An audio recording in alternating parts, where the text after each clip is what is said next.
이동형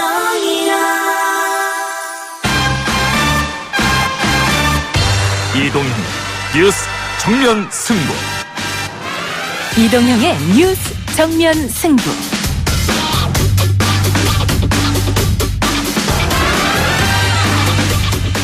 청취자 여러분 안녕하십니까, 이동형입니다. 오늘 제2기 법무검찰개혁위원회와 여당 내 검찰개혁특위가 동시 가동됐습니다. 먼저 대통령과 법무부 장관의 말 들어봅니다. 이 검찰개혁을 요구하는 국민들 목소리가 매우 높습니다. 검찰총장에게도 지시합니다. 검찰개혁을 요구하는 국민들의 목소리에 귀를 기울이면서 검찰 내부의 다양한 의견을 수렴하여 국민으로부터 신뢰받는 권력기관이 되십시오. 법무검찰개혁은 주권자인 국민의 준엄한 명령입니다. 우리는 명령을 받들어 역사적 책무를 다해야 합니다. 정부 여당이 그리고 있는 검찰개혁의 청사진 일부에서 들어봅니다. 문재인 대통령 분노에 가득 찬 검찰 증오를 드러냈습니다. 그리고 나서 극렬 지지층 총동원령을 내렸습니다. 가장 타락한 민주주의의 정치, 군중정치로 가고 있는 것입니다. 모태똥과 나치의 수법에 기대보겠다는 것입니다.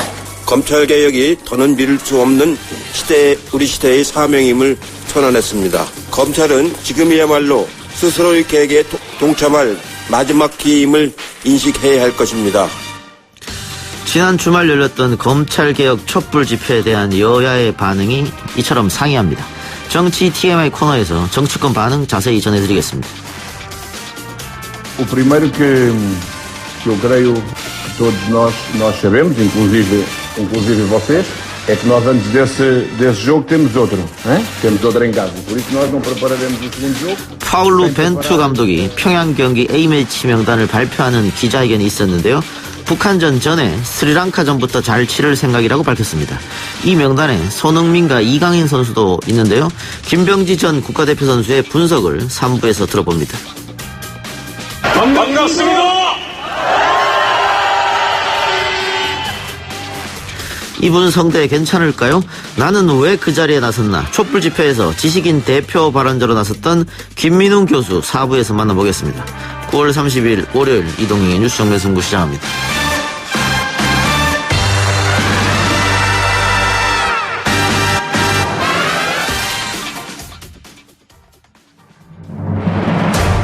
이 작가는 독하다. 이 작가는 거칠다.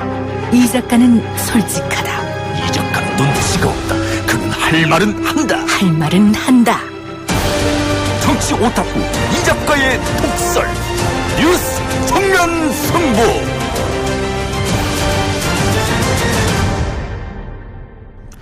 지난 주말 서초동 검찰청 앞에서 열린 대규모 촛불 집회 이후 청와대와 여당이 검찰개혁에 박차를 가하고 있습니다.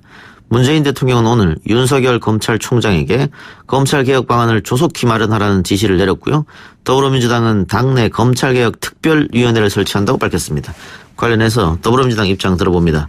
홍익표 더불어민주당 수석 대변인 연결하겠습니다. 의원님 나와 계십니까? 네, 안녕하세요. 반갑습니다. 예. 자, 지난 주말 검찰청 앞에서 열린 촛불 집회 보셨습니까? 네, 굉장히 많은 국민들께서 검찰개혁의 열망을 직접적으로 표현하셨다고 생각합니다. 촛불 집회 이후로, 국정농단 촛불 집회 이후로 가장 많은 군중들이 모였는데, 그렇게 군중들이 많이 모인 이유는 어디에 있다고 보십니까? 아마 참다 더 못 참겠다 해서 나오신 것 같습니다. 예. 처음에 이 발단이 된 게 이제 조국 장관 후보자 청문회를 앞두고 여러 가지 의혹이 제기되면서 당초 조국 장관 당시 후보자에 대한 여러 가지 비판적 시각이 있었던 것도 사실입니다. 예. 여러 가지 그 과정을 지켜본 이 많은 국민들께서 검찰 개혁도 해야 되고 또 조국 장관이 검찰 개혁에 일정 정도 적합한 인물이다라는 판단도 있지만 그럼에도 불구하고 또 여러 가지 도덕성에 대한 문제들이 있기 때문에 예. 적합한지 아닌지 이 판단도 좀 부정적 의견도 높았던 것도 사실이고요. 예. 그러나 총례도 보시고 그 전에 기자간담회도 있었고 이후에 또 검찰이 저 장관 임명 이후에 여러 가지 과잉 수사하는 걸 보면서 이것은 검찰이 정말 정치적 행위를 하고 있구나. 또 일부 야당과 특정 야당과의 정치적 뒷거래를 하고 있는 것 아닌가. 그리고 이 조국 후보자 가족들에 대한 수사가 가장 이 검찰의 그 기존의 적폐행위라고 할 수 있는 일종의 먼지털이식의 별건 수사, 이것저것 다 수사하는 거죠. 예. 별건 수사. 그리고 수사 정보를 불법으로 유출해서 일종의 망신주기하는 그런 과거 반인권적 수사 방식에 대해서 국민들의 분노가 이번 서초동 촛불 집회로 표출됐다 이렇게 봅니다.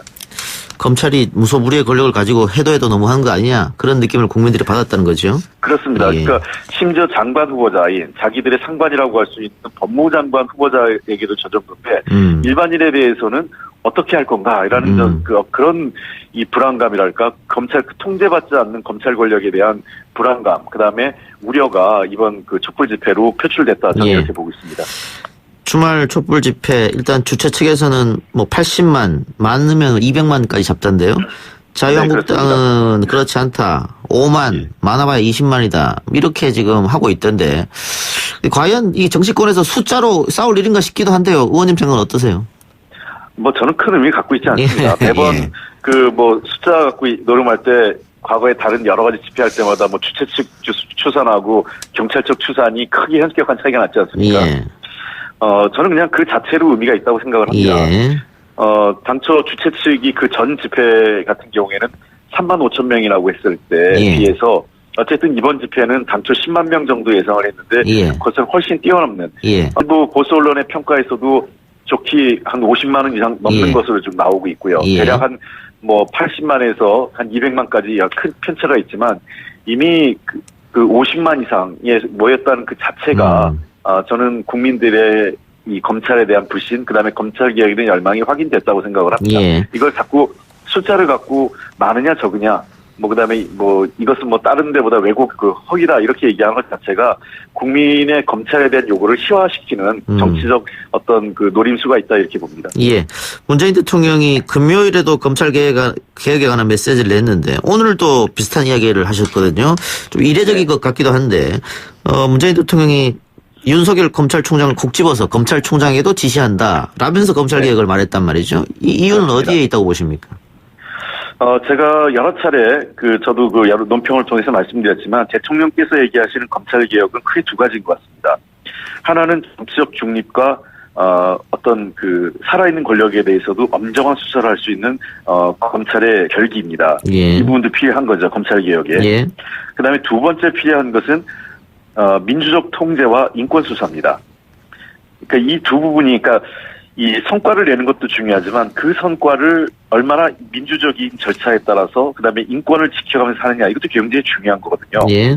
그러나 검찰총장에게 지시합니다라는 부분은 바로 두 번째 부분, 성과에 집착해서 이 방식이 잘못돼서 안 된다라는 얘기를 했고요. 예. 그다음에 검찰 개혁이 기존의 이 검찰 내 주류에 의한 목소리만 듣지 말고 국민의 목소리를 들으라는 것, 그리고 검찰 내부의 젊은 검사와 여성 검사, 그리고 특수부나 공안부가 아니라 형사부와 공판부 검사 등 다양한 목소리를 들어달라고 얘기한 것이 저는 검찰총장 이번 기회에 제대로 된 검찰 개혁을 해달라는 대통령의 마지막 요구나 주문이 아닐까 생각을 합니다.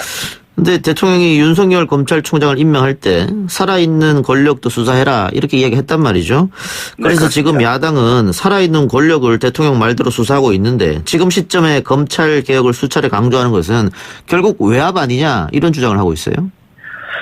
그게 정말 전 이해할 수가 없습니다. 예. 대통령의 메시지가 수사하라고 했습니다. 그리고 조국 장관을 임명할 때 뭐라고 했냐면 장관은 장관의 일을 하고 검찰은 검찰의 일을 하라, 이렇게 말씀하셨습니다. 예. 조국 장관에 대한 조사나 수사는 물론이고 다른 어떤 누구에 대한 수사도 대통령께서는 막을 생각이 없고 우리 더불어민주당도 그럴 생각이 없습니다.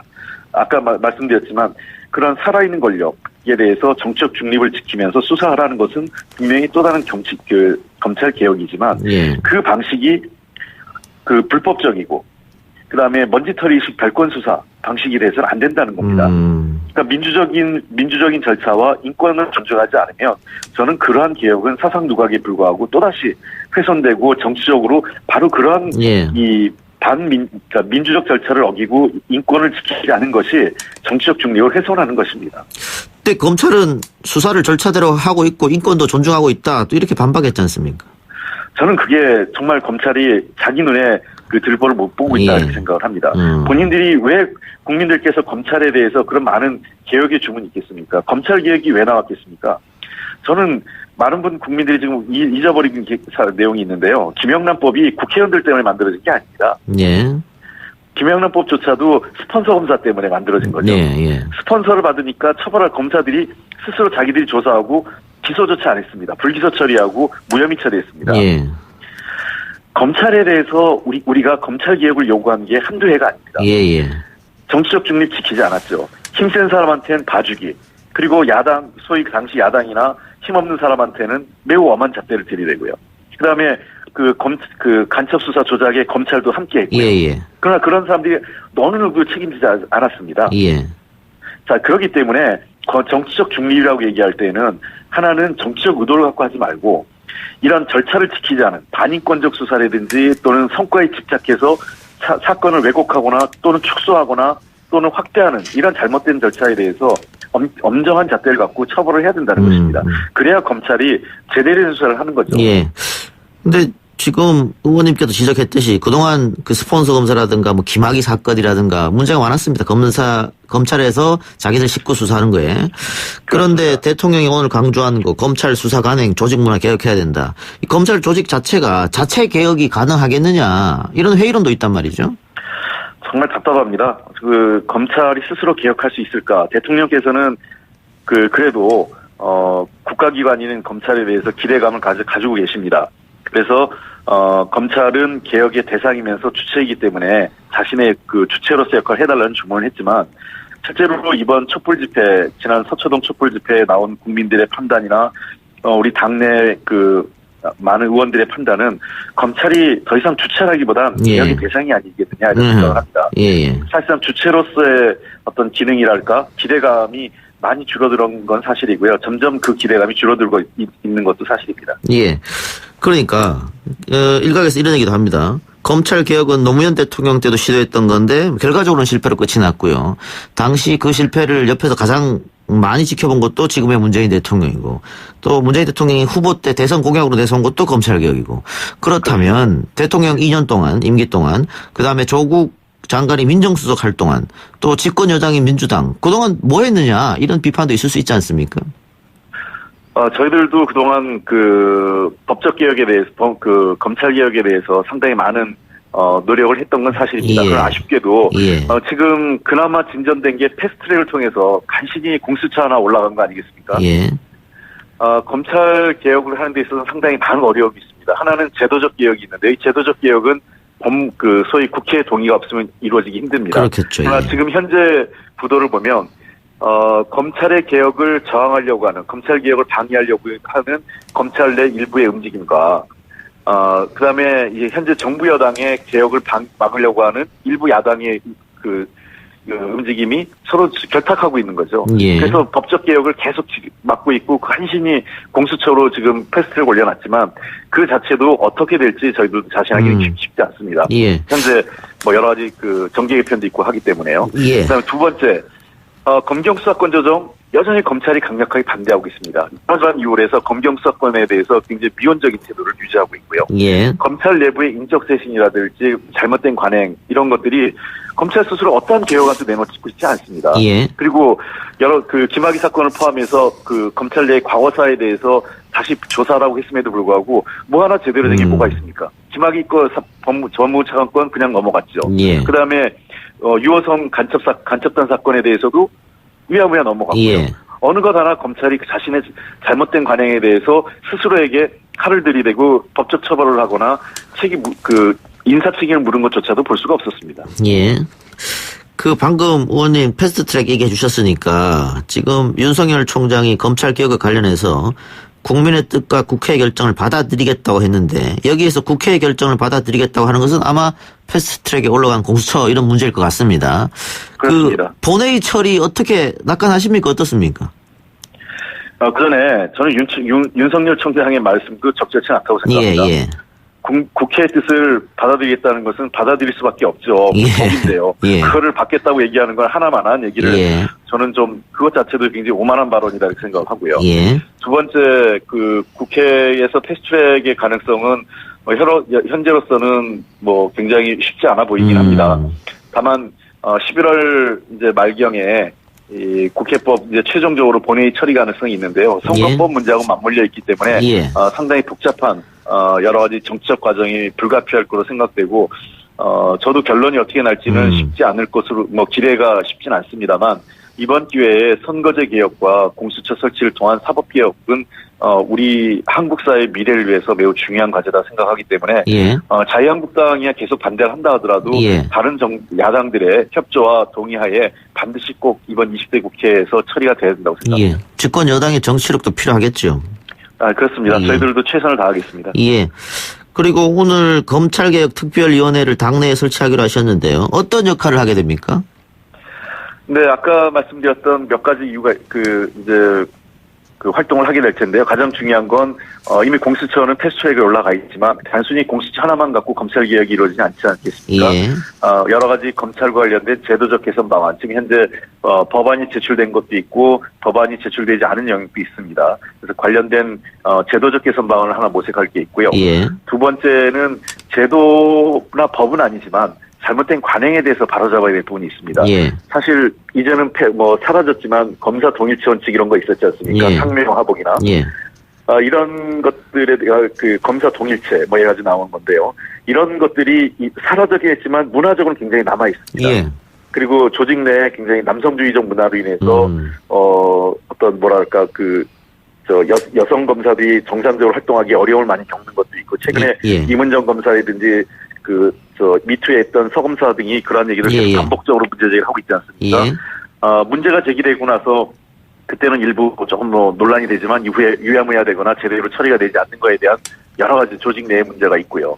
그리고 여러 가지 지금 검사들에 대한 어떤 도덕성의 문제들도 내부적으로 제기되지만 제대로 바로잡히는 게 없기 때문에 이런 법 제도를 떠난 내부적으로 관행이나 어떤 그 도덕적 기준, 원칙들을 만들어가는 문제도 우리가 하나 만들어야 될 중요한 과제라고 생각을 하고, 세 번째는, 어쨌든 조국 장관 후보자 문제를 통해서 명백하게 드러나는 것은 일종의 그 별건 수사와 수사정보 유출이라는 문제가 드러났기 때문에 이 문제에 대해서는, 이후에 책임을 물어야 될 사람에 대한 그 조사를 통해서, 책임을 물어야 될 사람이 있으면 반드시 책임을 묻고, 제도적 개선을 해야 한다고 생각합니다.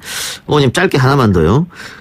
이해찬, 심상정, 손학규 대표 등이 국회의원 자녀 입시 의혹에 대해서 전수조사하자. 그래서 자유한국당에서도 하려면 해봐라. 이런 반응이 왔단 말이죠. 그런데 지금 논의가 시작되자마자 합의가 불발됐습니다. 이유는 뭡니까? 그렇습니다. 우리 당은 하자는 것입니다. 대법원총회에서 결정을 했는데 자유한국당과 바른미래당 두 원내대표가 조국 수사 종료된 이후에 하자 이렇게 얘기합니다. 그 전에 할 수 없다. 그러면 사실상 제가 보기에는 20대 국회가 끝나기 전까지 불가능할 것 같은데요. 그렇네요. 말로는 앞에서 하자 해놓고 사실상 뒤로는 거부하는 것 아닐까 생각합니다. 저는 이 문제는 자유한국당이나 바른미래당이 동의 없더라도 교육부를 통해서 충분히 할 수 있기 때문에 저는 필요하면은 이미 합의한 거니까 원칙적으로 교육부나 관련 기관에서 반드시 전수조사를 하고 필요하다면 국회의원뿐만 아니라 고위공직자, 언론인 또는 우리 사회 소위 정재계 고위관계자들 많이 있지 않습니까? 포괄적인 조사가 한번 이루어지면 좋지 않을까 생각합니다. 어쨌든 민주당은 적극 추진하겠다. 그렇습니다. 알겠습니다. 오늘 말씀 감사합니다. 네, 고맙습니다. 지금까지 더불어민주당 홍익표 수석 대변인이었습니다.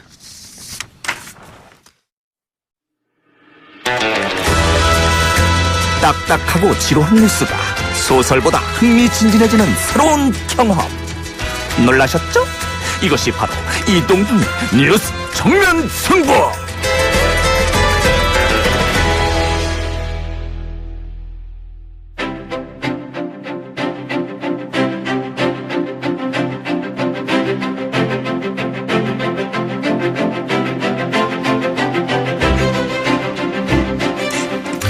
이동의 뉴스 정면 승부 2부 시작하겠습니다. 굳이 몰라도 되는 정보들, 디테일은 빼고 양으로 승부하는 정치 TMI 코너입니다. 오래상근 정상근 기자와 함께합니다. 어서 오십시오. 네, 안녕하십니까. 네, 1부에서도 살짝 이야기했습니다만 지난 주말 엄청난 규모의 검찰개혁 촛불 집회가 열렸습니다. 네, 진짜 누구도 예상 못했을 만큼 엄청난 수의 국민들이 모였는데 심지어 이제 주최 측도 예상을 못했던 네, 뭐 그런 수였다고 합니다. 지지난주죠. 3만 5천 명 정도. 네. 그래서 아마 주최 측에서는 이번에 많으면 10만을 목표로 했던 것 같아요. 네, 많으면 10만 이렇게 얘기를 했었는데 뭐 주최 측 추산으로 그 연인원이 200만 명에 이르렀다라고 발표를 했고요. 뭐 그 정도는 아니라고 해도 정말 그야말로 어마어마한 수가 모였습니다. 뭐 집회에 참석한 시민들은 이 대검찰청과 서울중앙지검을 가로지르는 이 반포대로를 가득 메우고 또 주변 서초대로까지 가득 찼었는데 이게 순간적으로 많은 인파가 모이다 보니까 집회 장소 주변에 휴대전화 데이터 통신이 차질을 빚을 정도였다라고 하고요. 또 참가자들은 이렇게 다 모여서 이 검찰이 견제받지 않는 무소불위의 권력을 휘두르고 있다라면서 반드시 검찰을 개혁해야 한다라고 외치기도 했고 또 이번 기회에 고위공직자 범죄 수사처를 설치하고 또 검찰 특수부를 폐지해야 한다라고 주장을 했습니다. 아울러 이 조국 법무부 장관이 먼지털이식 수사를 받고 있는데 이것은 과도한 공권력 남용이다라고 비판을 했고요. 또 참석한 시민들은 자유발언과 구호를 외치면서 늦은 밤까지 집회를 이어갔습니다. 예. 근데 이 집회에 몇 만이 모였냐? 이거 가지고 여야가 또 한 번 붙었더라고요. 네, 뭐 분명한 건 뭐 어마어마한 인원이 모였고 또 그분들이 검찰 개혁이다라는 공통된 목소리를 냈다는 건데 뭐 그 인원이 뭐 10만이다, 5만이다 뭐 그런 주장이 좀 나오고 있습니다. 그래서 뭐 그 100만이면은 뭐 큰일 났다 뭐 이거고 뭐 90만이면 다행이다 뭐 이런 건 아닌데 네, 계속해서 지금 인원수에 대한 지금 얘기가 나오고 있거든요. 예. 인원수에 집착할 필요는 없을 것 같은데. 네, 근데 바른미래당 이준석 최고위원이 이 강남구 서초동 일대의 뭐 교통 수용 능력을 뭐 따져본다라면서 뭐 실제 촛불 시위 참여 인원은 한 10만에서 20만 명 정도다라고 주장을 했고 또 자유한국당 박성중 의원은 뭐 집회 참석 인원이 뭐 5만 명밖에 안 된다 이렇게 얘기를 하기도 했습니다. 그리고 민경욱 의원은 뭐 서리풀 행사에 오신 분들이 조국 옹이 인파로 매도되고 있다라고 주장을 했습니다. 또 오늘 제가 봤던 것 중에 또 앞거는 이 두 매체의 보도였는데 첫 번째는 서울경제의 단독 보도였습니다. 조국 촛불 집회 200만 명이라더니 서초 교대역 이용객 10만 2천 명. 뭐 이런 단독 보도가 나왔고 헤럴드 경제도 좀 비슷한 내용의 단독 보도가 나왔는데 뭐 팩트가 중요하다라고 하면 뭐 딱히 할 말은 없지만 뭐 이 국면에서 이렇게 꼼꼼하게 데이터를 활용한 팩트 체크가 있었나 좀 의아하긴 했었습니다. 원병묵 성균관대 공과대학 신소재공학부 교수는 100만 명 정도가 가능하다. 그러니까 한꺼번에 다 있을 수는 없지만 그 인원이 왔다 갔다 하기 때문에 참석한 사람 빠지고 또 다시 참석한 사람 시간 텀이 있기 때문에 과학적으로 불가능한 숫자는 아니다. 그 대략 럽하게 잡았을 때도 한 공간에 다 머물 수 있는 사람은 한 30만에서 43만 명 정도. 그런데 왔다 갔다 하기 때문에 100만 명도 가능하다. 이런 얘기를 했거든요. 뭐 집회에 참석을 해보신 분들은 알겠지만 뭐 잠깐 왔다가 가시는 분들도 있고 굉장히 뭐 돌아다니는 분들도 있고 뭐 안에 있던 분들은 그날 너무 많아가지고 뭐 움직이지도 못했다고 합니다만. 저는 근데 지금 뭐 정 기자도 이야기했습니다만 숫자 가지고 싸우는 것은 본질을 외면하는 것이다. 어쨌든 국정농단 촛불 이후로 가장 많은 사람들이 모인 거잖아요. 네, 그렇죠. 이 사람들이 왜 모였는가를 분석해야 되는데 10만이다 100만이다 이게 뭐가 그렇게 중요한가. 네, 좀 의미 없는 얘기들이 계속 나오는 것 같습니다. 그리고 또 안타까운 게 어쨌든 자유한국당과 정치적 이념이 다른 사람들이라고 하더라도 모인 사람들이잖아요. 국민들이. 그런데 나경원 원내대표가 타락한 군중 정치다. 전희경 의원이 정신 나간 이들이 그렇게 많을 수가 없다. 이거는 폄하하는 게 아닌가 싶은데. 폄하를 넘어져서 좀 모욕적인 언사인데 오늘 국회에서 이 자유한국당 최고위원회가 열렸었는데요. 이 자리에서 이 나경원 원내대표가 뭐 타락한 군중 정치다라는 말을 하면서 이 문재인 정권이 홍위병 정치에 나섰다라고 얘기를 했습니다. 그 집회에 참석한 분들은 이제 홍위병이라고 지칭을 한 거죠. 그러면서 문재인 대통령은 분노에 가득 찬 검찰 증오를 드러내고 또 극렬 지지층의 총동원령을 내렸다 이렇게 주장을 했습니다. 그러면서 이것이 이제 모태똥과 나치의 수법이라고 힐난을 했는데 그런데 이 자유한국당에서 뭐 10월 3일에 이 집회를 예정하고 있는데 거기에 대해서 이제 총동원령을 내려서 이것도 또한 한편으로 같이 좀 논란이 좀 되고 있습니다. 10월 3일 날 뭐 집회를 하겠다 이 말이네요. 네, 집회를 하는데 뭐 지구당에서 다 이제 사람들이 참석하라고 이른바 이제 동원령을 내렸던 그런 상황이 있습니다. 근데 이번에 주말에 모인 촛불 집회는 이 시민들이 자발적으로 모이고 주최한 것도 아주 작은 1인 미디어 시사타파 TV라고 아주 작은 1인 미디어인데 문재인 대통령이 어떻게 동원령을 내렸다는 거죠? 그러게요. 사실 이게 잘 몰라가지고 예. 그냥 본인이 직접 알아보고 찾아간 분들도 꽤나 많거든요. 검색해서. 네, 예. 검색을 해서 이게 뭐 이전에 뭐 이른바 이제 뭐 2016년 촛불 집회처럼 어떻게 뭐 주체가 있어가지고 이 큰 주체가 뭐 광고를 하거나 뭐 모여라 이렇게 뭐 이렇게 온라인 홍보를 하거나 뭐 그랬던 것이 아니었는데 예. 네. 그런 점에서 빌어봤을 땐 굉장히 많이 모인 예. 그런 상황입니다. 여당의 반응은 어떻습니까? 뭐 이해찬 대표는 오늘 회의 자리에서 이렇게 얘기를 했는데요. 뭐 지난 주말에 예상했던 것보다 훨씬 많은 시민들이 모여서 검찰 개혁을 외쳤다라면서 검찰 개혁이 더는 미룰 수 없는 우리 시대 사명임을 선언했다라고 밝혔습니다. 그러면서 국민들의 무리는 과잉 수사를 일삼는 검찰 그리고 이를 정쟁의 소재로만 삼고 있는 일부 야당의 경종을 울리고 있다라고 얘기를 했고요. 이인영 원내대표 역시 지난 주말 서초동의 촛불은 검찰 개혁을 위한 국민의 명령이다라고 평가를 했습니다. 어쨌든 검찰청 앞에 이렇게 많은 인파가 모인 거는 처음 있는 일 아니겠습니까? 처음 있는 일이죠. 네. 윤석열 총장이 뭐 당일날 출근은 안 했다고 합니다만 네네. 분명히 뭐 보고를 받던가 TV를 통해서 뉴스를 통해서 봤을 텐데 네네. 윤석열 검찰총장 입장은 어떻습니까? 원래 검찰에서는 뭐 별다른 입장이 없다. 뭐 오전만 해도 이런 기류였는데 예. 그 어제 오후에 이 검찰 개혁에 관한 검찰총장의 입장이라는 제목의 짧은 입장문을 내놨습니다. 이 검찰총장은 검찰 개혁을 위한 국민의 뜻과 국회의 결정을 충실히 받들고 그 실현을 위해 최선을 다하겠다라는 내용이었는데요. 또한 인사청문회에서부터 이러한 입장을 검찰총장이 수차례 명확히 밝혀왔고 또 거기에 대해서는 변함이 없다라고 강조를 했습니다. 다만 검찰은 이 조국 장관 관련 수사에 대해서는 뭐 계속 하던 대로 한다라는 반응인 것 같은데 뭐 언론과 인터뷰한 검찰 관계자들도 뭐 수사에 영향은 없을 거다 이렇게 얘기를 했고 이 오늘도 어느 언론에 이 조국 장관의 딸이 이 집에서 인턴을 했네 안 했네 이 조국 장관의 딸이 검찰에 진술했다라는 이 피의 사실이 좀 공표가 된 경우가 또 여전히 있었습니다. 서울중앙지검 수사팀 대부분도 어제 출근을 해서 이 조국 장관 오촌 조카 조범동 씨 그리고 사모펀드 관련자들을 소환해서 조사를 벌였는데 그 결과 이 정경심 교수가 조국 장관의 오촌 조카 조범동 씨와 공범 관계자다. 검찰이 이렇게 방향을 잡은 것 같다라는 보도가 나왔고요. 예. 이번 주 내에 공개 소환할 것으로 또 예상이 되고 있습니다. 예. 어쨌든 원론적인 얘기를 했다면 이렇게 봐도 되겠네요. 네네 원론적인 얘기죠. 네. 예. 오늘 하루 종일 최성해 동양대 총장 이름이 또 실검에 오르내리던데요. 네, 뭐 두 가지 좀 논란이 있었는데 예. 일단 학력 위조 논란이 하나가 있었습니다.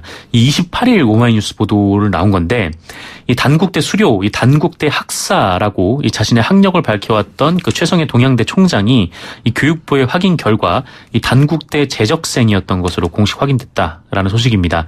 뭐 교육학 석박사 학력 그 위조 논란이 좀 있었는데 뭐 예. 그거는 뭐 인정을 한 상태고. 그러면 석박사 하기도 허위고 네. 학사 하기도 허위란 말입니까? 그렇죠. 단국대 수료, 그러니까 학력 또한 이제 거짓이었던 셈이죠.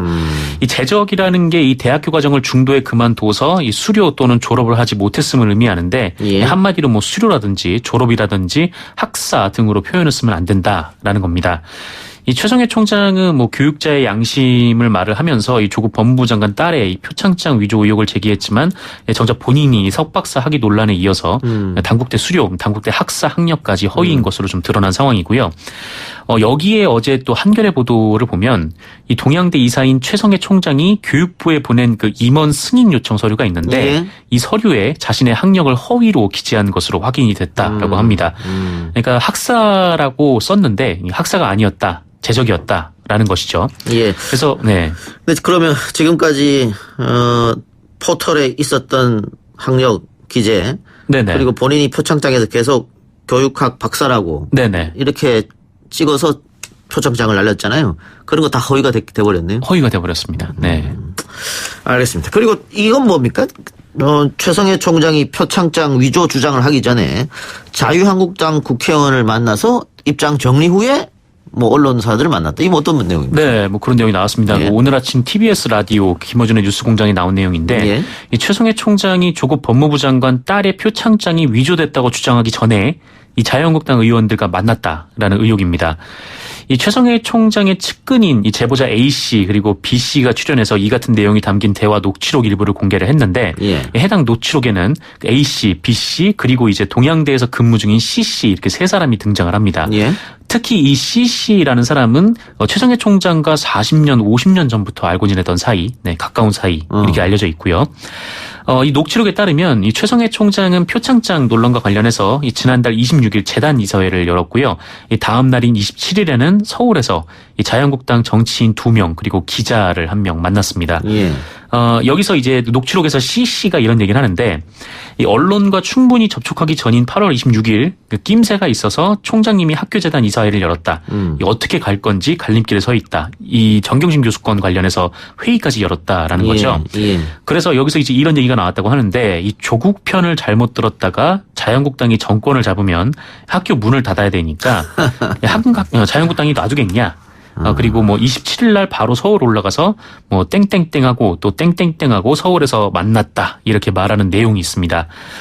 그리고 이 최성해 총장이 만난 자유한국당 의원 중 한 명이 바로 이 CC의 초등학교 동창으로 CC와 아주 친한 사이다라고 이 제보자들이 언급을 했고요. 이날 자리에 함께한 기자는 그 지역 대학 총장의 동생이었다라고 합니다. 뭐 일단 뉴스공장이 이름이 언급된 2명의 정치인에게 확인한 결과 두 사람이 모두 부인했다라고 하면서 아직 실명은 공개하지 않았습니다. 예. 어쨌든, 자유한국당 의원 2명을 만났다는 주장이 있는데, 본인들은 안 만났다 이거죠? 안 만났다. 네. 그렇게 답변을 했다고 합니다. 만일 사실로 밝혀진다면 또 파장이 엄청나겠네요. 네. 사건을 조작한 거 아니냐. 정치 뭐 이런, 공작으로 볼 수 있으니까. 의혹이 나올 것 같습니다. 알겠습니다. 오늘 여야 원내대표들이 만났는데 어떤 얘기가 오갔습니까? 뭐 일단 곧 국정감사가 열리니까요. 뭐 국정감사 일반 증인 채택 문제 그리고 특별감찰관 임명 등에 대한 논의가 나왔습니다. 그리고 이제 국회의원 자녀 입시 사안 전수조사에 대한 얘기도 나왔는데 하지만 이제 모든 의제에서 합의가 나오진 않은 그런 상황이고요. 국정감사 일반 증인 같은 경우에는 뭐 대체로 상임위 차원에서 논의가 되는 거고, 뭐 특별감찰관 같은 경우에는 자유한국당에서 왜 특별감찰관을 3년 동안 공석으로 두냐. 이 청와대 민정수석이었던 조국과 관련된 여러 비위 사실이 나왔는데 하루빨리 특별감찰관을 임명해야 한다 이렇게 주장을 했었습니다. 하지만 민주당 쪽에서는 이게 민주당이나 청와대가 의도적으로 임명을 미룬 게 아니라 이 감찰관 추천 방식 변경이 그 여야가 합의가 안 돼서 이루어지지 않은 거다라고 또 반박을 하기도 했습니다. 예. 패스트트랙 수사 이야기로 넘어가 봅시다. 네. 검찰이 패스트트랙 처리 과정에서 벌어진 불법 행위와 관련해서 자유한국당 의원들을 소환 통보했다고 하는데 소환 통보는 경찰에서도 계속했는데 자유한국당 의원들이 거부한 거잖아요. 네, 거부를 했습니다. 근데 뭐 검찰로 넘어온 다음에 검찰에서 이제 처음으로 소환 통보를 한 건데 어쨌든 서울 남부지검에서 이거를 수사를 하고 있거든요. 어쨌든 뭐 검찰의 수사가 지금 본격화하는 그런 모양새긴 합니다. 이 소환된 대상은 피고발된 자유한국당 의원 20명이고요. 다음 달 1일, 그러니까 내일부터 4일까지 출석하라라는 요구서를 지난 27일 발송을 했다라고 합니다. 이번에 소환을 요구받은 자유한국당 의원들은 지난 4월에 이 패스트트랙 충돌 당시 이 회의 진행과 그 의안가 법안 접수를 방해하거나 이 바른미래당 최이배 의원을 감금한 혐의 등으로 이 고발된 의원인 것으로 전해졌고요. 이 황교안 대표 그리고 나경원 원내대표는 소환 대상에 포함되지 않았습니다. 예. 근데 검찰이 소환 통보했는데도 국회의원들이 계속 거부하면 어떻게 되는 겁니까? 뭐 절차를 보면은 이제 체포를 하게 되어 있는데 국회의원이니까 체포가 안 되잖아요. 네, 그렇죠. 연체특권이 있으니까요. 예. 네. 이렇게 하다가 이번 또 회기가 끝날 수도 있겠네요. 그러면. 네, 뭐 이렇게 계속 좀 넘어가는 거 아니냐. 네. 그럼 문제는 국회의원들은 뭐 불체포 특권이 있기 때문에 체포하기 어렵다 치고요. 네네. 당직자들이 있지 않습니까? 네네. 당직자들은 계속해서 소환 거부를 하면은 정말 체포될 수도 있는데. 당직자들은 그럴 수 있죠. 예. 그래서 자유한국당에서 얼마 전에 이 당직자들을 모아놓고 얘기를 했는데, 뭐 어떤 뭐 특별한 얘기가 나온 건 아니고, 너희는 잘못한 게 없으니, 네, 잘 버텨라라는 취지의 얘기가 나왔다고. 네. 잘 버텨라가 문제가 아니고 검찰에서 소환 조사 계속 거부해서 체포영장이 나와가지고 강제 집행에 들어가면. 국회의원들이야 괜찮겠습니다만 당직자들은 정말 끌려갈 수 있잖아요.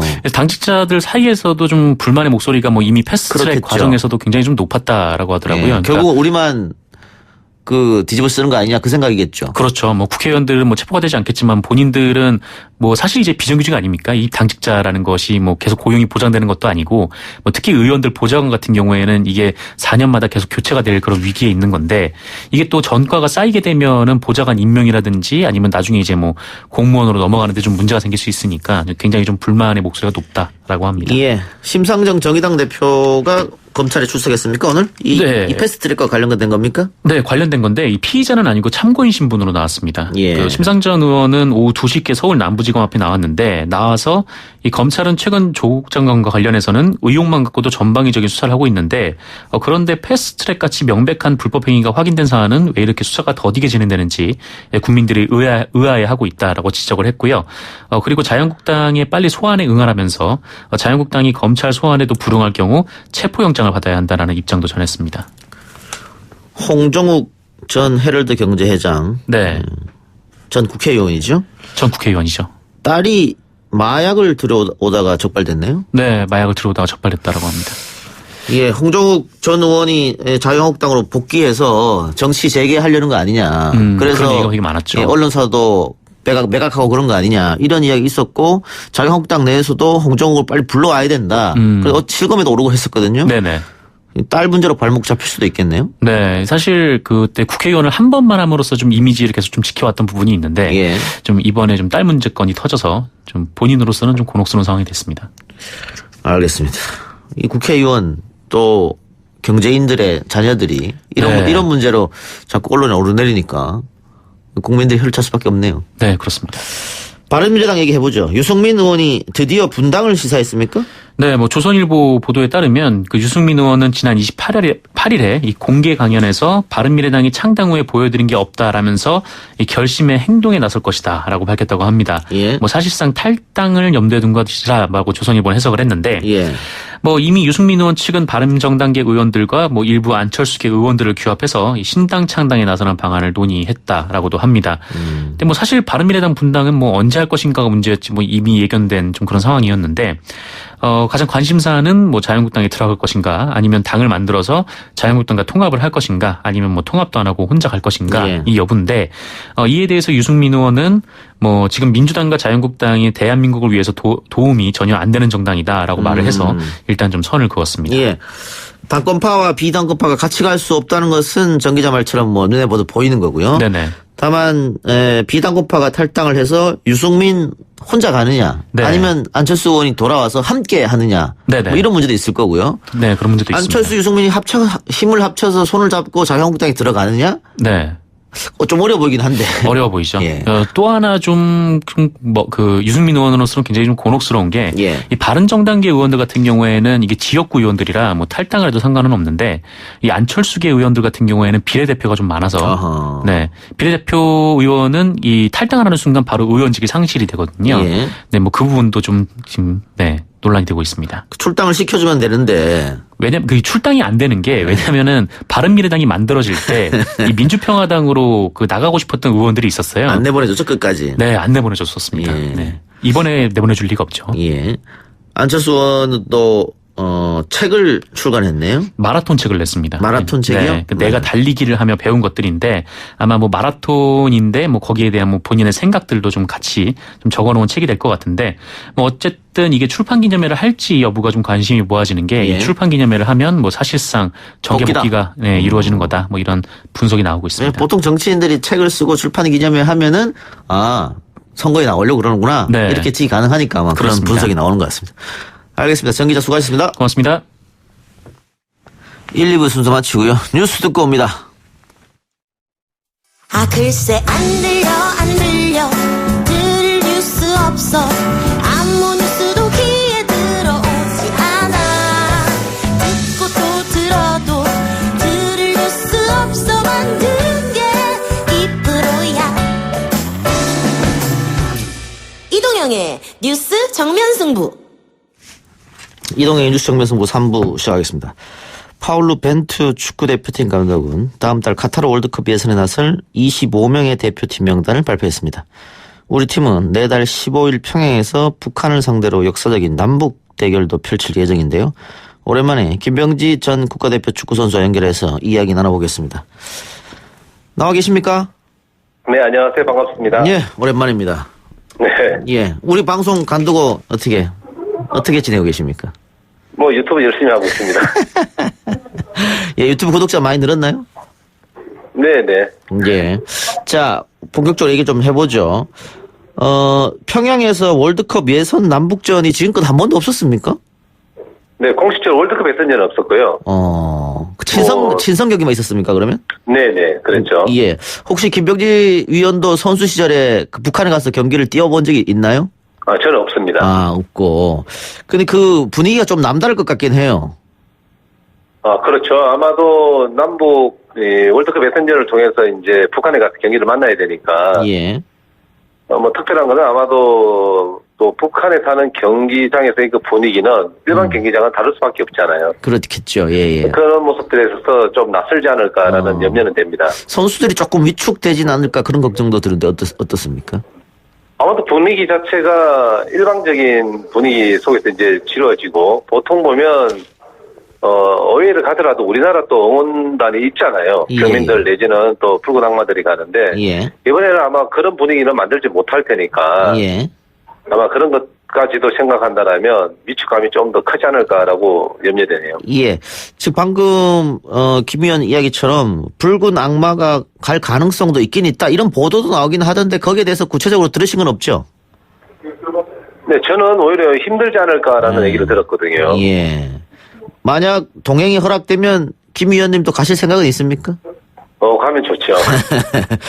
객관적 전력으로 봤을 때는 당연히 우리가 북한보다는 앞선다 이런 생각이 드는데 실제로 네. 북한 대표팀의 능력이 어느 정도입니까?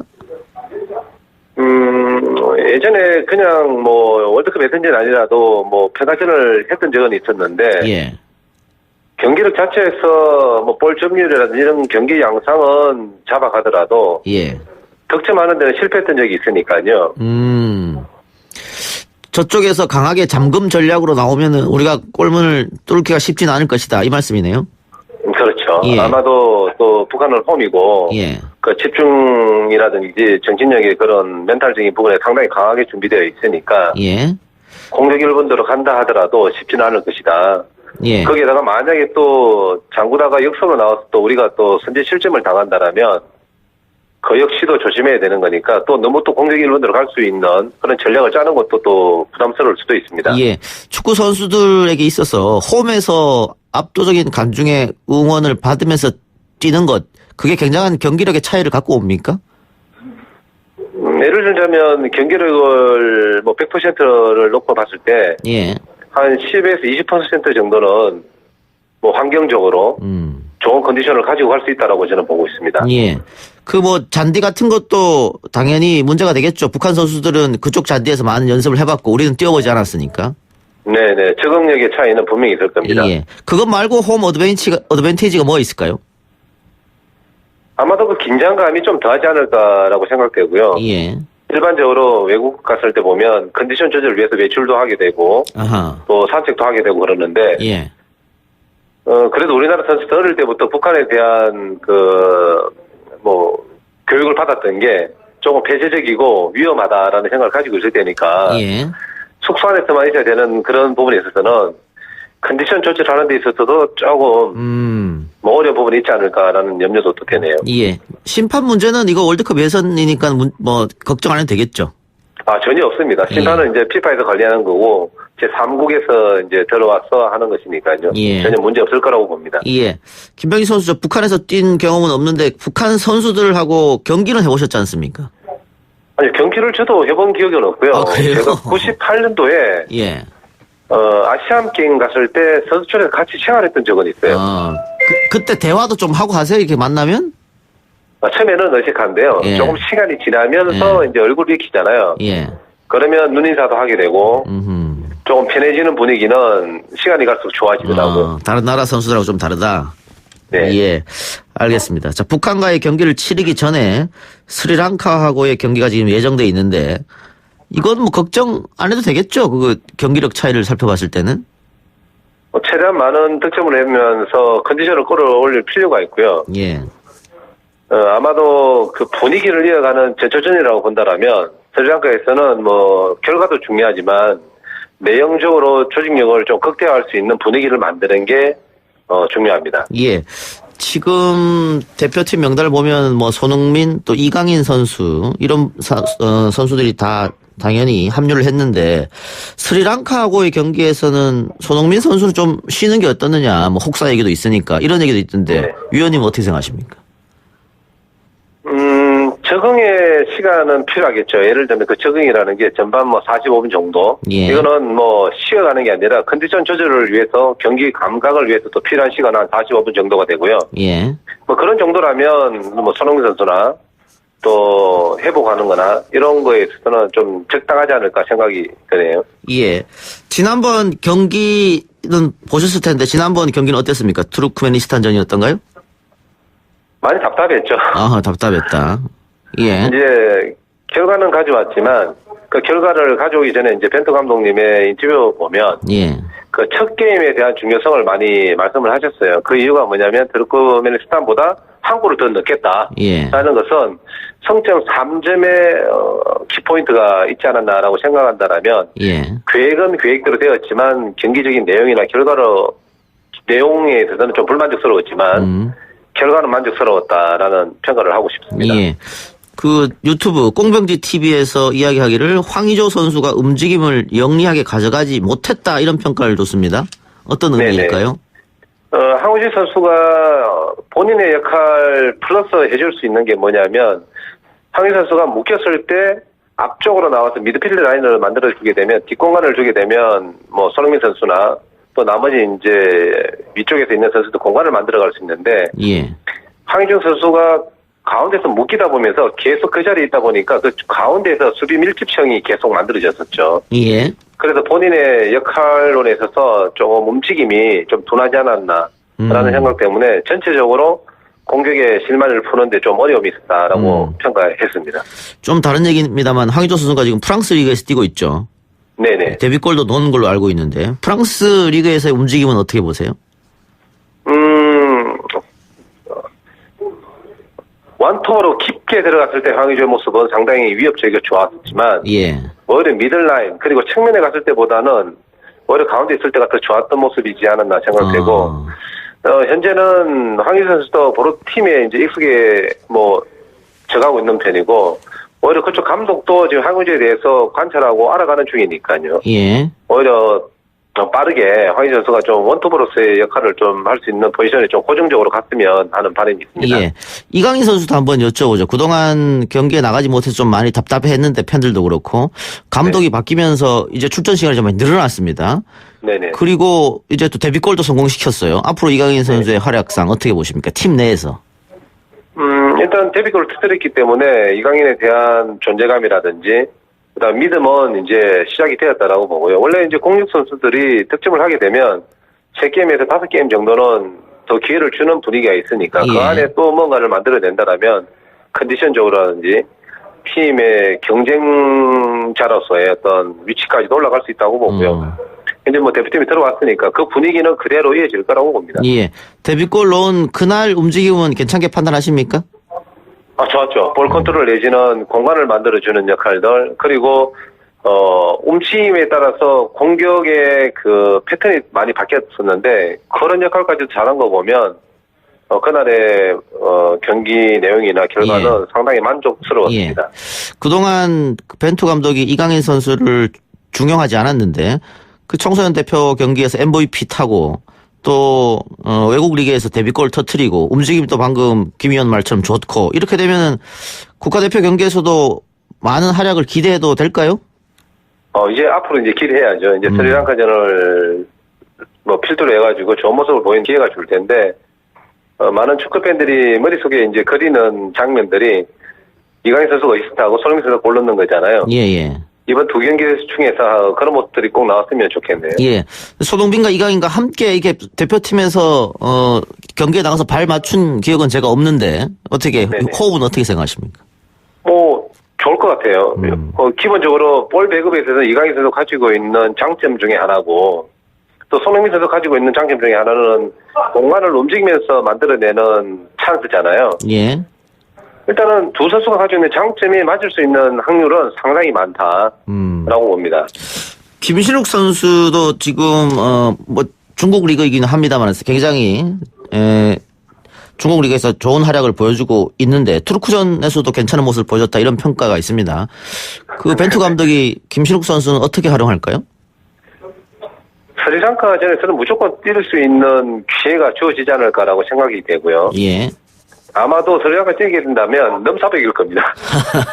아마 붙여놓게 되면 예. 제가 볼 때는 90% 이상 다 이제 김신욱 머리에 맞출 테고 그 위협감은 아마도 전략가 뭐 3백이든 4백이든 5백이든 그 높이에 대해서만큼은 김신욱을 막을 수 있는 선수가 전혀 없다라고 저는 생각하고 있습니다. 예. 결국은 김신욱 머리에 맞고 세컨볼 따는 게 중요하겠네요. 네, 맞습니다. 예. 뭐 직접 해결할 수도 있고요. 요즘 김신욱 선수가 중국에서 보여주는 활약을 보면 예. 뭐 머리 밭 할 것 없이 지금 다 터지고 있으니까요. 아마 스리랑카전에서 믿고 서도 전혀 문제 없을 거라고 생각을 합니다. 예. 20세 이하 월드컵에서 활약한 이재익 선수가 또 대표팀에 처음으로 합류했는데 어떻게 보십니까? 글쎄요. 약간 퀘션 마크가 있긴 하지만 예. 깜짝으로 스리랑카전에 아마 데뷔전을 치를 수도 있지 않을까라는 생각이 드는 게 전반전 후반전까지 스코어가 많이 난다라면 예. 그 기회를 실전에서 한번 볼 수 있는 여지가 있지 않을까라고 예. 생각도 됩니다. 예. 우리가 쭉 여러 선수를 얘기했는데 손흥민, 이강인, 뭐 황희찬, 뭐 황의조 선수도 그렇고 대표팀 선수들이 지금 해외에서 많이 뛰고 있고 또 연령이 예전보다 상대적으로 좀 많이 낮아진 거 아닌가. 그러면 그 미래 한국 축구는 조금 전망을 밝게 해도 되지 않느냐 이런 이야기가 많던데 김 의원도 동감하십니까? 동감합니다. 아마도 그 경쟁력에 있어서 유명 선수들이 많게 되면 예. 전체적으로 자신감과 왜 상대에서 보는 그런 느낌들도 달라지거든요. 예. 네, 그럴 때 그 힘은 더 커질 텐데 일단 선진 축구를 많이 접하게 되면 또 그쪽에서 접한 선수들이 같이 뛰는 거잖아요. 예. 그러면 편하게 경기할 수 있다고 그러면 자신의 경기력을 충분히 발휘할 수 있는 여지가 많으니까 경쟁력은 훨씬 더 좋아질 거라고 생각합니다. 예. 또 하나 중요 포지션 골키퍼인데요. 김성규, 조현우, 구성윤 선수. 대체적으로 김성규하고 조현우가 라이벌 관계를 구성하면서 이렇게 뛸 것이다 이런 예측이 많은데 누가 주전으로 뛰겠습니까? 제 생각은 김성규 선수가 뛰지 않을까. 요 근래 제가 이제 경기장을 다녀봤었는데 예. 근래 경기 컨디션이 상당히 많이 또 좋아졌더라고요. 예. 뭐 조현우 선수나 김성규 선수 둘 다 좋은 선수이니까 예. 전의 경쟁을 통해서 뭐 게임을 뛰겠지만 지난 경기와 마찬가지 이번에도 김성규 선수가 뛸 수 있는 확률이 높지 않을까라고 생각을 합니다. 예.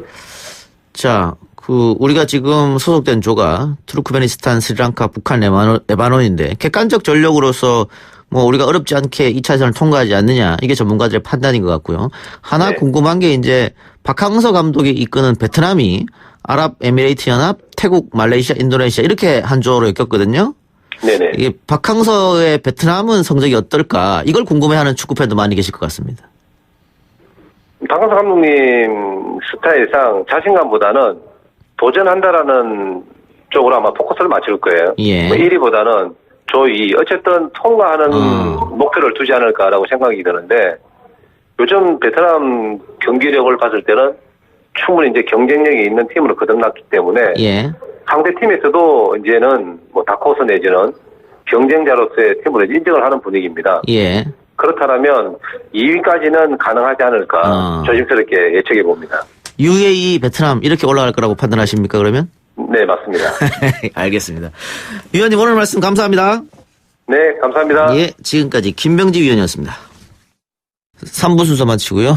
4부에서 촛불 집회 연단에 올라서 연설을 한 김민홍 교수 만나보겠습니다.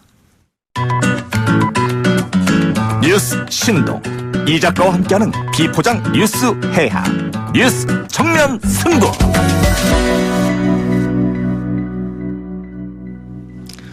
오늘 4부에서는 주말에 있었던 촛불 집회 이야기 해보겠습니다. 100만 명이 왔네 안 왔네 한쪽에서는 숫자로 논쟁 중입니다만 중요한 건 숫자가 아니라 그 많은 시민들이 일상을 포기한 채 다시 촛불을 들었다는 사실이 아닐까 싶습니다. 토요일 촛불 집회 연단에 올라가서 정치검찰을 향해 사자후를 토한 분 경희대학교 김민홍 교수님 스튜디오에 모셨습니다. 어서 오십시오. 네, 안녕하세요. 목소리가 좀 쉬신 것 같습니다. 그런 것 같죠? 목소리 원래 좋으신데 상당히 좋으신데. 근데 지금 숫자가 중요하지 않다고 했잖아요. 예. 숫자도 굉장히 중요해요. 예. 왜냐하면 이번에 사람들이 예상을 넘어서 왔을 뿐만이 아니라 예. 규모도 상상 이상이었죠. 예. 이건 말하자면 그 숫자 자체가 의미하는 민심의 무게까지 담겨 있다. 이런 차원에서 좀 봐야 될 것 같아요. 근데 이게 과거의 집회와 다른 게 누가 시켜서 한 것도 아니고 또 조직된 단체가 주도한 것도 아니고 시민들이 자발적으로 그렇죠. 네. 시작됐단 말이죠. 근데 원래 촛불 우리가 2016년에 했던 것도 보면은 누가 시켜서 한 거 아니잖아요. 예. 그러니까는 이제 촛불 민주 시민들이 만들어낸 굉장히 중요한 역사적 광장이다. 사실 그 서초동의 그 거리는 광장이 아니에요. 예. 차가 통행하는 그러한 도로인데 그곳을 굉장히 새로운 의미를 가진 그런 광장으로 전환시켰다는 점, 그리고 그걸 통해서 매우 중요한 메시지를 토해냈다. 이런 예. 점 함께 주목해 봐야 될 것 같아요. 앞서서 우리가 홍익표 민주당 대변인과 통화를 했는데 왜 이렇게 많은 사람들이 모였을 것 같냐라는 질문에 네. 해도 너무한 것 아니냐 검찰이 그런 분노로 모였다 이런 요지에 답을 해줬습니다. 네. 교수님은 어떻게 생각하십니까? 분노가 기본적으로 깔려 있을 뿐만이 아니라 사실은 이게 이제 제1차 촛불 시민혁명에 이어서 제2차 촛불이 타올랐다 이렇게 볼 필요가 있을 것 같아요. 왜냐하면 1차 촛불 시위를 통해서 혁명을 통해서는 박근혜 정부를 물러나게 했고 예. 그런 과정에서 여러 가지 과제가 있잖아요. 그런데 그 과제 중에 가장 중요한 것 중에 하나는 시민의 권리를 헌법적으로 보장할 수 있는 권력기관의 변화가 매우 중요했는데 예. 이런 과제를 이뤄나가는 데 있어서 굉장히 중대한 난관 또는 좌절 또 저항 이런 것들이 부딪히면서 좌절될 그러한 위기에 처한 것을 시민들이 안 거죠. 그래서 예. 이것은 말하자면은 촛불 시민혁명을 통해서 청산하려고 했던 적폐 세력이 총궐기해서 함께 모였다. 이건 곤란하다. 이걸 통해서는 이쪽 스토리요. 적폐 세력을 말하자면 확실하게 청산할 수 있는 굉장히 중요한 계기를 확보하지 않으면 그 다음에는 촛불 시민혁명을 통해서 이루어왔던 그런 성과들을 상실할 수도 있다. 이런 위기감이 더 컸다고 봐요. 그 분노는 예. 그 밑바닥에 깔려 있지만 이러다가는 정말 우리가 원하는 민주주의가 확실하게 세워지는 그런 세상이 안 오는 것 아닌가? 이런 두려움, 위기, 절박감 이런 게 더 중요했다고 저는 봅니다. 그럼 교수님은 지금의 검찰도 적폐 세력이다 이렇게 생각하시는 겁니까? 당연하죠. 지금 보면은 이제 검찰의 권력 자체가 사실은 잘 드러나지 않았죠. 경험한 사람들은 이미 오래전부터 검찰 권력의 문제를 지적해 왔지만 보통 일상을 사는 사람들한테는 이 검찰 권력이 잘 보이지 않을 수가 있어요. 예. 우리 역사를 통해서 보면은 군부가 있었죠. 그다음에 정보기관이 있었죠. 그리고 검찰 권력이 있었는데 군부와 정보기관은 사람들의 일상을 지배했어요. 그리고 일상에서 그들의 정체가 보였습니다. 근데 검찰 권력은 잘 안 보였어요. 예. 이런 것들이 하나하나 드러나면서 이건 정말 위험한 집단이로구나. 그리고 이걸 새롭게 바꿔내지 않으면 보통의 일상의 시민들의 삶도 위험에 처하겠다라고 하는 것을 분명히 각성하게 된 계기가 있었던 거죠. 예.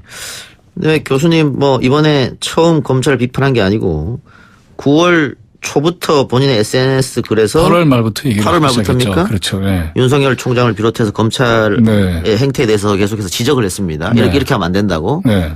어떤 점이 그런 글을 쓰게 만든 가장 중요한 거는 시기적으로도 그랬고요. 또 움직임도 예사롭지 않았죠. 왜냐하면 장관을 임명한다고 하는 것은 선출된 대통령의 정책 결정이고 그 정책 의지를 말하자면 이렇게 배치하는 그런 과정 아니겠습니까? 근데 이는 배치하는 과정을 선출되지 않은 행정기관이 관여한다고 하는 것은 굉장히 위험한 일입니다. 예. 대통령의 의지라고 하는 것은 특히 검찰 권력과 관련해서는 개혁의 요구가 국민들 전체에게 아주 강력하게 있는데 이런 과정에 개혁의 대상인 검찰이 나섰다라고 하는 건 분명한 정치적 의도가 있다라고 볼 수밖에 없죠. 예. 그래서 초기에는 이런 생각을 했던 사람도 있는 것 같아요. 조국 장관 후보자의 혐의를 털어주는 것 그런 거 아닐까? 이렇게 생각을 했던 분들도 계실지 모르겠지만 그것도 역시 문제가 되는 거죠. 그러니까 혐의를 잡든 잡지 않든 청문회 절차가 있는 것이고 그걸 통해서 국민들의 검증 절차가 기다리고 있었는데 그와 같은 국민적 검증 절차를 거치기 전에 검찰이 관여했다는 자체가 이미 대단히 강력한 정치적 행위일 뿐만이 아니라 임명권자의 정치적 의지를 좌절시키거나 그것을 개입해서 꺾어버리는 그런 모습이라는 점에서는 대단히 위험하다고 생각을 했습니다.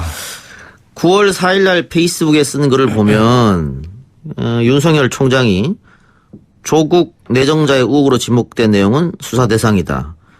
조국 내정자에 대한 검찰 내부의 구속 수사 요구가 많다. 이런 상황을 몰고 온 조국에게 분노한다. 조국 증거인멸 정황이 있다. 이런 발언을 윤석열 총장이 했다. 이렇게 쓰셨거든요. 그렇죠. 네. 이게 만일 사실이라면은 대통령 인사권에 대한 저항이자 도전이고. 당연하죠. 정치를 검찰이 한다. 이런 의미도 될 수 있을 것 같은데. 그렇죠. 근데 그런 발언들이 이제 사건이 전개되기 전에 제가 들었고. 예. 그래서 그 얘기 검찰 들은 관계자한테 들은 대로 겁니까? 뭐 이건 이제 제가 여기서 정확하게 밝힐 수는 없고요. 예. 그래서 그 얘기가 반신반의했지만은 실제로 나타난 상황이에요. 그래서 이것은 유언비가 절대로 아니라는 점을 알게 되었고 그 이후에 이제 확인하고 듣는 얘기들 하나하나가 현실에서 이루어지는 걸 보면서 윤석열 검찰총장의 의지를 확인할 수밖에 없었던 거죠. 뿐만이 아니라 가장 중요한 것은 대통령과 국무총리와 자신의 상관인 법무부 장관 당시에 박상계 법무부 장관에게 이런 상황을 보고를 하지 않았죠. 이건 이제 지휘체계에 대한 근본적인 도전일 뿐만이 아니라 이후에 전개되는 수사의 내용과 성격을 보면은 대단히 심각해요. 그러니까 기본적으로 인권 유린을 했을 뿐만이 아니라 검찰개혁의 가장 중요한 본질은 시민들, 우리 국민들의 헌법적 권리를 최대한 보호하는 굉장히 중요한 의미를 가지고 있는 거죠. 그런데 이 수사 과정을 보면은 바로 그와 같은 헌법적인 권리를 보장하지 않고 도리어 인권 유린이 자행됐다. 뿐만이 아니라 피사실 공표에 대한 통지를 전혀 하지 않았다. 도리어 이것은 의도적으로 한 것이 아니야까지 의심할 수밖에 없는 그런 상황이 전개가 되면서 검찰의 수사 과정 자체가 대단히 의혹의 대상이 될 수밖에 없었던 상황이 벌어진 거죠. 그리고 이것은 근본적으로 검찰개혁을 요구하는 국민들의 의사에 반할 뿐만이 아니라 검찰 권력을 개혁하고자 나선 또 임명된 장관에 대한 표적 수사인 것이 분명하다고 생각할 수밖에 없었습니다. 이건 뭐 당연히 임명권자에 대한 반란의 성격을 분명히 갖고 있다고 판단할 수밖에 없는 거죠. 아까 교수님 말씀처럼 지지난주에는 3만 5천 명이 모였는데 이번 주에 뭐 주최 측에서 이야기하기로 80만, 100만, 200만까지 훨씬 많은 수가 모였단 말이죠. 그렇게 볼 수밖에 없죠. 이것은 결국은 그 검찰에서 지난주에 실시한 대통령이 외유를 나갔을 때 조국 장관의 집을 11시간 동안 압수수색했다. 또 딸의 중학교 일기장을 가져가려 했다. 이런 부분이 아마 국민들을 자극했기 때문에 아닐까. 큰 도화선이 됐겠죠. 하지만 그런 사건 하나만 가지고 볼 것은 아니고요. 지난 2달 동안에 이뤘던 사건의 진상과 전개 과정을 자세히 들여다볼 필요가 있어요.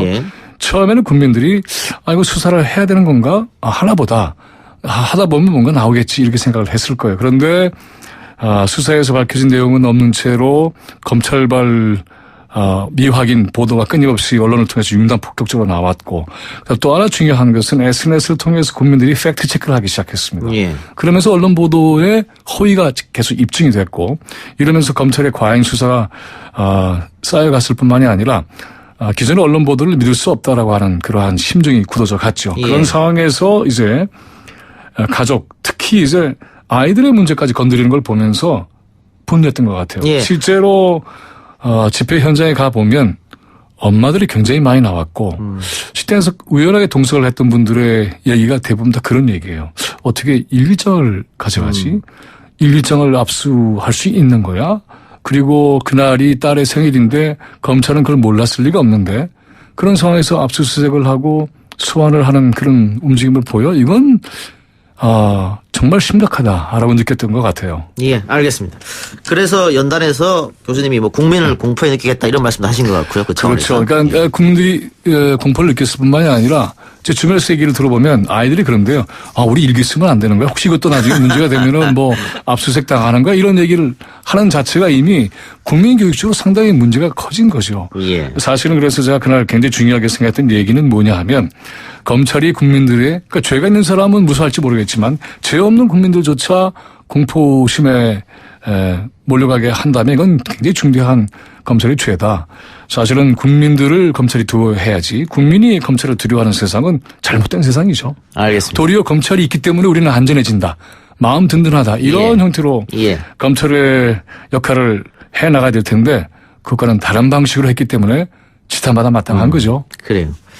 자, 김민웅 교수하고 인터뷰는 잠시 후 다시 진행하기로 하고요. 잠깐 계시게 해주시기 바랍니다. 네네. 그 사이에 토요일 촛불 집회 무대에서 여러 가지 공연이 펼쳐졌는데 그 공연을 그 공연을 하셨던 분 한 분 연결해 보겠습니다. 일명 검사전이라는 제목의 판소리 공연으로 화제를 모은 주인공이죠. 현직 중학교 교사인 광주 주월중학교 백금열 선생님 연결하겠습니다. 선생님 나와 계십니까? 예, 안녕하십니까, 이 작가님. 예. 제 팬이라고요? 예, 팬입니다. 네, 반갑습니다. 제 팬들이 다 이렇게 훌륭하신 분들이 많이 계시네요. 지금 판소리를 공연을 하셔서 화제가 됐는데 학교에서는 한 분을 가르치신다고요? 예, 예. 전 당연히 또 이 판소리를 가르치는 게 아닌가 싶었는데 그건 아니었고. 예, 판소리는 취미로 하시는 겁니까? 그렇죠. 취미 활동입니다. 예. 그 학생들이 선생님 공연을 봤지 싶은데 뭐라고 해요? 애들은 모르고요. 아, 몰라요? 예. 서울 일은 모르고 있고. 예. 이제 그때 저희가 광주에서 버스 8대 올라갔지 않습니까? 예.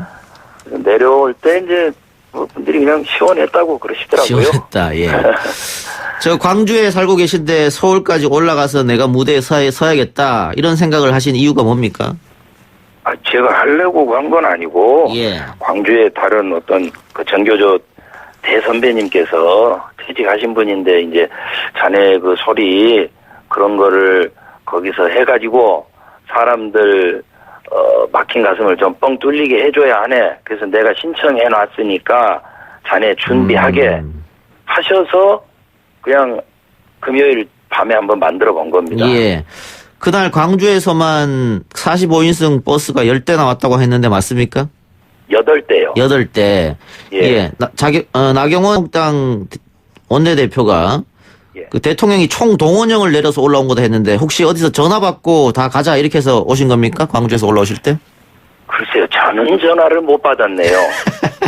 뭐 다른 데로 갔나 보죠.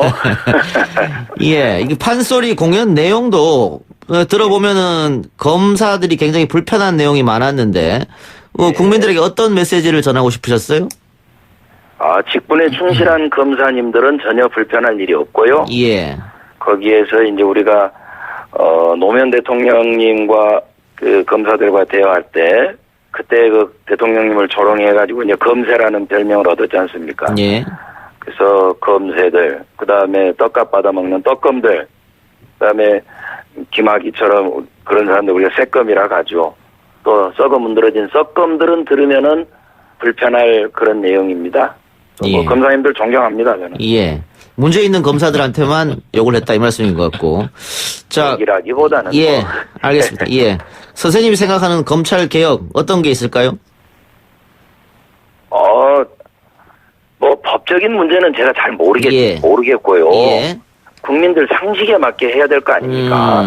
근데 이런 전혀 국민들 상식에 맞지 않는 이런 몰상식한 짓이 21세기 백주 대낮에 이렇게 벌어지고 있는 거에 대해서 경악을 금치 못하고 그때 올라가는 버스에서 저희들끼리 얘기를 했는데 모든 사람이 한결같았습니다. 한 달 동안 잠을 못 잤다. 그리고 아침에 일어나면 육두문자부터 나온다. 그래서 이제 화가 머리 끝까지 지금 차올랐잖아요. 그래서 그게 그냥 저절로 그렇게 소리로 나왔어요. 알겠습니다. 혹시 이번 주도 참여하십니까? 당연히 가야죠. 아하. 이번 주도 공연도 하시고요? 그건 모르겠습니다. 그건 아직 모르겠고요. 시키면은 하고, 예. 예, 알겠습니다. 예, 선생님 오늘 인터뷰 고맙습니다. 예, 안녕히 계십시오. 예. 지금까지 검찰개혁 촛불 집회에서 판소리 공연을 펼친 광주 주월중학교 백금열 선생님이었고요. 예, 중간에 백 선생님이 이야기하셨던 것은 백 선생님 본인의 판단으로 하신 말씀입니다. 저희 제작진하고 좀 무관하다는 말씀드리고요. 백금열 선생님 인터뷰 잠시 들어봤고요. 자, 계속해서 우리 김민웅 교수랑 이야기 한번 해보도록 하겠습니다. 우리가 계속 이제 검찰 개혁 이야기하고 또 지금까지의 검찰 수사 과정의 문제점 이제 말씀해 주셨습니다. 김민웅 교수께서. 자, 그런데 과연 검찰이 이런 민중의 소리를 어떻게 들었느냐? 제대로 아직도 잘 못 들고 있는 것 같아요. 보면은 대통령이 절제된 검찰 권력을 써야 된다 이렇게 얘기를 했고 검찰 개혁에 대한 요청을 했죠. 그런데 예. 나오는 건 헌법을 지키고 절차에 따라서 하고 있다라고 얘기를 하지만 실제로 이것은 인권윤리적인 요소가 분명하고 예. 헌법적 권리 자체를 보장하지 않는 수사인데 거기에 대한 얘기는 하나도 없어요. 뿐만이 아니라 윤석열 검찰총장의 얘기가 국회를 얘기를 했어요. 저희 직수상관이 누굽니까? 법무부 장관 아니에요. 예. 그리고 대통령 아닙니까? 그러면은 이때까지 검찰이 지탄받았던 검찰 권력의 기득권 이걸 내려놓도록 하겠다. 그리고 수사에 있어서의 인권 유린적 요소를 철저하게 해결하겠다. 이런 얘기를 한마디라도 했어야 되는데 하지 않았습니다. 그래서 이와 같이 수사 논리를 앞세워서 헌법적 권리가 유린되는 이런 상황에 대한 자성이 전혀 없구나. 뿐만이 아니라 국민들이 요구하는 것은 이거 집어치우라는 얘기죠. 그 촛불 시위 현장에서 그 얘기가 굉장히 많이 나왔죠. 그만두라는 겁니다. 이런 식의 수사를 통해서 검찰 권력의 개혁은 난망하다. 기대할 수가 없다. 그래서 이걸 중지하지 않으면 도리어 검찰 개혁의 대상인 세력이 주체로 나서서 결국은 검찰 권력 개혁이라고 하는 것이 좌절되지 않겠는가 이런 질문을 하고 있는 거죠. 예. 검찰 개혁에 대해서는 뭐 여야 가릴 것 없이 또 모든 국민들이 동의하고 찬성할 겁니다. 그런데 그날 현장에서도 비슷한 구호가 나왔는데 검찰 개혁 네. 이꼴은 조국 수호. 왜 검찰 개혁이 꼭 조국을 수호해야만 하느냐. 여기에 대해서는 동의하지 않는 분들도 계실 것 같아요. 그렇죠. 근데 당연하죠. 왜냐하면 당연하다는 얘기는 당장 지금으로서는 검찰 개혁의 최전선에 서 있는 것이 조국 장관이니까는 조국 장관을 만약에 퇴진시킨 다음에 누가 할 수 있겠어요? 애초에 장관 임명을 할 때는 여러 가지 선택지가 있었을 거예요. 예. 근데 장관 임명을 하고 난 이후에 총공격이 시작되지 않았습니까? 이건 뭐냐 하면은 조국 장관이 가지고 있는 이미지나 또는 상징성 자체가 문재인 대통령의 검찰 권력 개혁에 대한 의지를 그대로 담고 있기 때문에 예. 검찰 개혁이 굉장히 강력하게 진행될 것이다라고 하는 이러한 점을 주목하고 반격이 시작됐다고 볼 수밖에 없어요. 그리고 예. 이 청문회 과정에서 거의 뭐 샅샅이 털다시피 하지 않습니까? 예. 근데 조국 장관 본인에 대한 문제 제기는 전혀 없지 않았어요. 이때까지 장관 후보자들이 걸렸던 여러 가지 문제들 단 하나도 걸린 게 없지 않습니까? 이런 상황에서 검찰 권력의 저항이 이 정도로 심각하구나 하는 것을 뼈저리게 개인적으로도 체험하고 있을 것이고 이런 상황에서는 더더욱이 결국에는 이러이러한 점들을 고쳐나가지 않으면 그러면은 검찰은 권력기관으로서의 기득권을 계속 유지하겠구나라는 절박감이 조국 장관 개인에도 있을 거예요.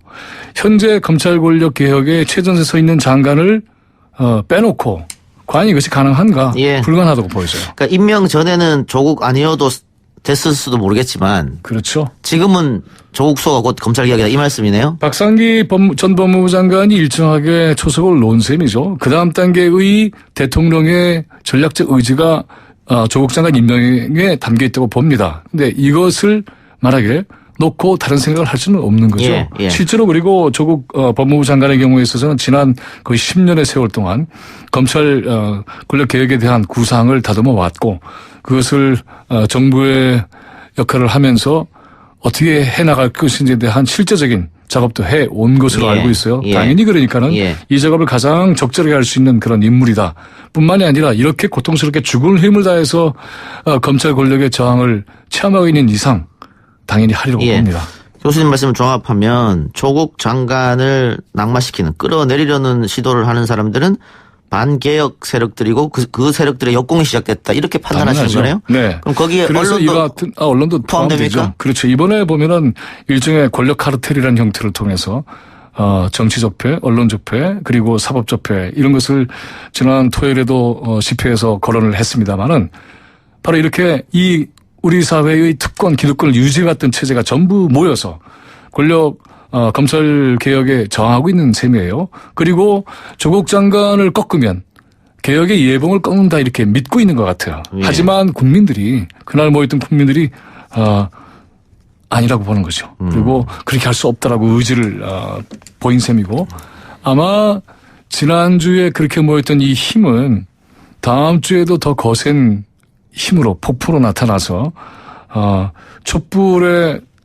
성과를 꺾어버리는 이 힘에 대한 총공세가 예. 다시 시작될 거로 좀 봅니다. 지금 이 정부에서는 자신들의 정부를 촛불이 만든 정권이다. 늘 그렇죠. 이렇게 말하고 네. 있습니다. 그래서 그 촛불을 들었던 시민들이 정권 문재인이라는 사람 대통령을 만들어줬고 권력을 쥐어줬는데 네. 그러면 권력을 줬을 때 조국이 민정수석 했었고 문재인 후보는 대통령이 됐고 힘이 썼을 때 권력 개혁 검찰 개혁 못하고 왜 다시 국민들을 또 거리로 내몰게 했느냐 이런 비판은 나올 수 있을 것 같은데요. 나올 수 있을 것 같아요. 근데 애초에 원래 구상은 이렇게 시작됐던 건 아니었죠. 따져보면은 조국 장관에 대한 공격은 한일협정 문제가 거론됐을 때부터 시작이 됐어요. 당시 민정수석이었죠. 그런데 강제징용에 대한 대법원 판결에 대해서 문제 제기를 하는 사람들 세력들에게 이건 곤란하다. 대법원 판결의 가장 중요한 내용은 식민지 지배의 불법성을 거론하고 그걸 전제로 해서 내렸던 판결인데 예. 만에 이와 같은 판결을 부정하게 된다고 한다면 그것은 친일 세력일 뿐만이 아니라 일본 아베 정권과 같이 뜻을 같이 하는 게 아니냐 이런 발언을 했다가 공세가 시작된 거죠. 예. 그러니까 이건 단순히 검찰 개혁으로 끝나는 게 아니라 우리가 대외적인 관계에서도 뿐만이 아니라 민족적으로나 대외적으로나 또 내부적으로나 지난 세월에 축적돼 왔던 적폐의 총공세가 여기에 담겨져 있다. 그렇기 때문에 이 부분을 함께 보지 않으면 현재의 정세를 정확하게 이해할 수가 없다. 본질은 어디 있는가? 단순히 검찰개혁에만 한정되는 게 아니라 그 다음 단계 우리가 생각해야 될 것은 사법부 개혁도 해야 되겠죠. 언론적 폐도 해결을 해야 되겠죠. 정치적 폐도 해결을 해야 되겠죠. 근데 가장 중요한 관문이 바로 이 검찰 권력 여기에 집중되어 있는 겁니다. 그래서 적폐 세력이라고 할 수 있는 입장에서 보면은 이 검찰 권력의 개혁이 시동을 걸게 되면 자신들의 권력 기반이 붕괴되는 그러한 시작이라고 아주 절실하게 느끼고 있는 것 같아요. 좀 시간이 없으니까 현실적 이야기를 좀 해보죠. 네. 이번 주 초에 아마 정경심 교수를 소환한다. 이게 검찰의 지금 계획인 것 같고요. 소환 조사를 하게 되면 아마 구속영장을 청구할 것이다. 이런 추측도 많이 있습니다. 네. 만일 법원에서 영장이 발부가 된다면 그렇다면은 조국 장관이 장관직을 계속 수행할 수 있겠느냐 현실적으로. 네. 어떻게 보십니까? 쉽지는 않을 거예요. 그렇게 된다면. 그리고 그 내용이 무엇이냐도 중요하겠죠. 근데 이렇게 생각해 볼 필요가 있어요. 검찰의 혐의 구성이라고 하는 것이 유죄를 입증하는 건 아니겠죠. 예. 그런 차원에서 이 사건을 봐야 될 것이고요. 아마 이 재판정까지 가게 되면 꽤 시간이 많이 걸릴 겁니다. 예. 그리고 그 과정에서 굉장히 많은 논란들이 펼쳐지겠죠. 그러나 제가 이제 기대하는 것은 그와는 별도로 법무부 장관이 위치했을 때의 검찰개혁의 시동과 속도와 무게는 상당히 빨라지고 무거워질 것 저는 보고 있어요. 이미 그런 시동이 걸렸죠. 그래서 인사권을 발동을 해서 감찰본부장도 사무국장도 사무처장인가요? 사무국장인가요? 네, 사무국장. 네. 이렇게 해서 임명을 했죠. 이거는 말하자면 법무부 내에서 검찰에 대한 지휘 계통을 바로 세우는 일입니다. 현재 보면은 검찰총장이 자신의 상관인 수사와 관련한 것 외에 법무부 장관의 지휘를 받아야 되는데 전혀 그렇게 하고 있지 않아요. 이건 초유의 일입니다. 그러니까 검찰총장이 법무부 안에서의 지휘 체계를 허물어뜨리는 그리고 어떻게 보면 의도적인 교란까지로 보일 수밖에 없는 상황을 계속해서 연장시키고 있다는 것은 대단히 위험합니다. 국가의 기강을 바로잡는 데 있어서도 심각한 문제일 뿐만이 아니라 법무부의 역할이 검찰만 있는 건 아니지 않겠습니까? 그래서 이 전반적인 그러한 상황을 전개하는 작업들이 신속하게 이루어져야 된다. 저는 그렇게 보고 있습니다. 알겠습니다. 오늘 출연해서 감사하고요. 오늘 여기까지 듣겠습니다. 고맙습니다. 네, 고맙습니다.